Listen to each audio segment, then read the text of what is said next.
Hi hello welcome to my channel. ఈరోజు మనం power of faith గురించి తెలుసుకుందామండి. పవర్ ఆఫ్ ఫైత్ అంటే ఏంటి? పవర్ ఆఫ్ ఫైత్ అంటే నమ్మకానికి ఉన్న శక్తి. దీని ఒక కథ రూపంలో మనం తెలుసుకుందాం. ఏంటంటే ఒక అతను ఉంటాడు. అతనికి ట్రావెల్ అంటే చాలా ఇష్టం. అలానే ప్రపంచం అంతా తిరుగుతాడు. తిరిగి మొత్తం అంతా అయిపోతుంది. కానీ ఒక ఎడారి ప్రాంతం మట్టుకు మిగిలిపోతుంది.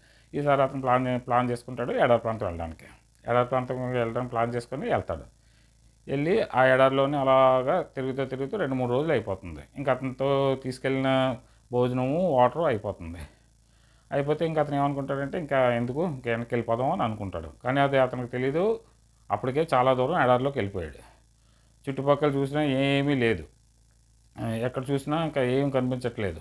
మనుషులు కానీ జంతువులు కానీ ఊర్లు కానీ ఏం కనిపించకపోతే అలా నీరసంగా నడిచి వెళ్తుంటే ఒక దగ్గర ఒక హ్యాండ్ బోర్ కనిపిస్తుంది. హ్యాండ్ బోర్ కనిపిస్తే ఎంతో ఆస్తో వెళ్ళి పటాపటాపని హ్యాండ్ బోర్ కొడుతుంటాడు. కానీ ఎంత కొట్టినా నీరు రాక నీరసించిపోతాడు. కొన్నాళ్ళు ఉంటే కొంతసేపు ఉంటే ఇంక నీరు లేకపోతే అతను చనిపోతాడు. ఇంకేటా అని ఆలోచించుకుంటూ అలా కూర్చొని ఉంటాడు. అప్పుడు అతని పక్కన ఒక వాటర్ బాటిల్ కనిపిస్తుంది. అందులో సగం నీరు ఉంటుంది. దాని మీద ఏం రాసి ఉంటుందంటే, ఇందులో ఉన్న సగం నీరు మీరు బోర్లు వేయండి, మీకు ఎప్పుడు ఇంకెల్లప్పుడు నీరు వస్తూనే ఉంటుంది అంటాడు. అంటాడు. అయితే ఆలోచిస్తాడు. ఇప్పుడు ఈ నీరు అందులో వేసానంటే ఒకవేళ నీరు రాకపోతే ఇబ్బంది. ఒకవేళ నీరు నేను తాగకపోతే నేను చచ్చిపోతాను.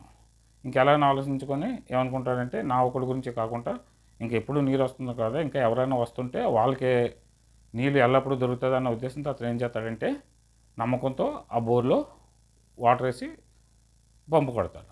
కొంతసేపు పంపు కొట్టేసరికి నీరు చాలా వస్తుంటుంది.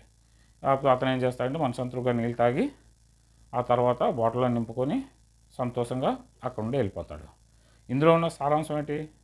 మనం ఒక జనరేషన్ మనం సాక్రిఫైస్ చేస్తేనే నెక్స్ట్ జనరేషన్కి సాక్రిఫైస్ చేయవలసిన పని ఉండదు. అలాగని మనకు కొద్దిగా మనం ఇన్వెస్ట్ చేయడం మానేస్తాం. కొద్దిగా వచ్చిందిరే ఇంకెందుకు ఇన్వెస్ట్ చేయడం అనుకుంటాం. ఇప్పుడు మనం ఒక జనరేషన్లోనే రిస్క్ తీసుకొని ఇన్వెస్ట్ చేస్తే నెక్స్ట్ జనరేషన్కి అంత రిస్క్ చేయవలసిన పని ఉండదు. ఇది సారాంశం. Thank you.